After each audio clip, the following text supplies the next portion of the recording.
today is REBEL1, the gorgeous, outspoken individual. Welcome, Rebel. Hi. First of all, can you tell me, how did you find this job when you first started? It's a long story. Mm-hmm. When it comes to radio, I've been doing it for years and years. I started a long time ago, Joy Radio. It was in 2001. So from then on, I went ahead to school, and in 2004, I was at varsity, and then I came back. Then when I was there, a friend asked me, don't I want to go somewhere else and do something else? Because at that time, Joy wasn't the way it used to be. That's why I wanted something a little bit better. Okay. So I decided to come and try my luck with the Ultimate Radio. Okay. And at that time, I had heard about people who've done, at least who have a degree. So I had obtained my degree by then. That was in 2009. I decided to come to the Ultimate. At that time, a director then it was such a struggle to get to, and it really is not easy, with the government, there are lots of things, so it was a hassle. I worked in 2009 as more like a part-time. 2010, that's when I got employed permanently. Wow, that's very nice. So presently, what is the name of the program you're running and when does it start? Okay, I do the Ultimate Breakfast Reloaded. That's the Ultimate Browser, something that wakes us up in the morning. And it starts from 5 in the morning till 9 in the morning. On the Ultimate Radio. Look at what time it is, just 18 minutes remaining before we get to that one, 9 Rich on the Ultimate Radio. That's an amazing track, beautiful stuff.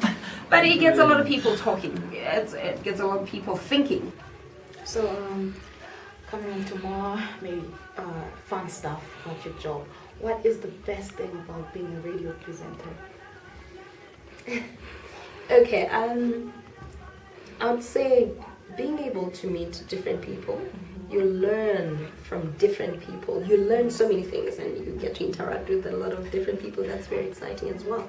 And interacting with young people, as old as I am, I like interacting with young people as well. You learn from young people too. So those are some of the things that I like as well.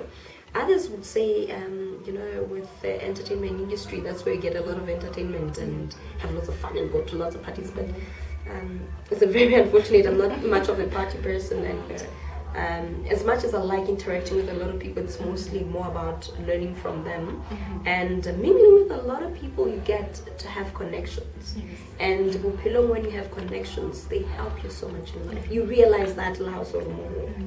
So what do you love about your business? Okay, this is something that I would say I'm passionate about, especially how I get work.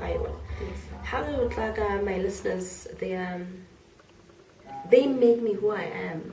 I'd come to the studio with my own baggage. You have your own problems, could be financial problems, relationships at home, a lot of stuff. But then when you get into the studio and they're there, they're listening, and sometimes they call you, they cheer you up. That's what I love. I've always wanted them to know this show is not about me, it's about them. I exist because of them. If it wasn't because of them, I think I'd be miserable. Because they're just so much fun. They make me who I am. And knowing that there are people out there who appreciate what I do makes it, I want to wake up in the morning because I know they're there. So tell me, do you have to have a loud voice for the radio? A loud voice? Yes. You have, there are different techniques for one who has to be in radio. You have to be someone who's able to have a powerful voice, not loud. Yes. You could have a loud voice, but so you have to be able to a powerful voice. They call it modulation. There's resonance as well. There's all that.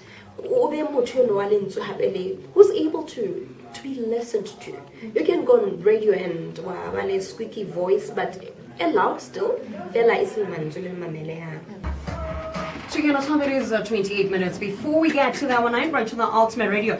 This is that time you have been waiting for. I know I've been talking about this starting from last week. Yes, that was from last week when I was actually letting you know that we'll have megahertz in our Ultimate Radio. Mr. Sidechick, Mr. Hiban, I'm just calling him all these different names like that. How are you doing? I'm awesome. I'm great. I'm great. So moving on to fashion, you always look flawless, especially on red carpet. Can you tell me, how do you describe your style? Because I don't each and every single day you have to strive to look your best. You don't know who you're going to meet. Exactly. So I don't really do it for the people. I feel good when I look good, and that gives me confidence. So one last thing, what advice would you give to people, particularly in this field? Yes. This field is very dangerous, I say, because this is where you meet a lot of people. You know, this doesn't only apply to women. I get very dangerous because when one says that, one would say, "We'll make it bossy." It doesn't only apply to women, it applies to men too.